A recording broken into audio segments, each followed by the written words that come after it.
Game na game ang veteran actress na si Chanda Romero na makatrabaho ang actor, director at teleserye king na si Coco Martin.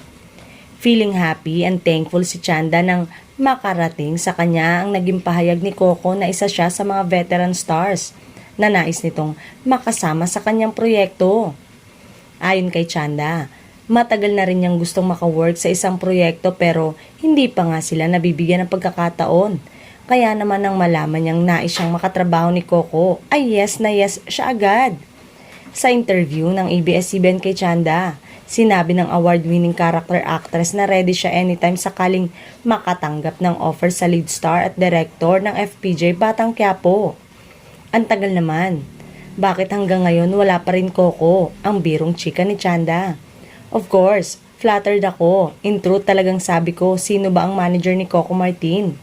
Hinanap ko siya through friends and I talked to the manager and said, this is so flattering and hey, why not? I'd like to work with him too. And say pa ng veteranang aktres. Nasabi ni Coco sa isang panayam na pangarap niya makasama at maidirect ang mga movie icon tulad ni Chanda, Gina Alahar at Rio Locsin sa Batang Quiapo.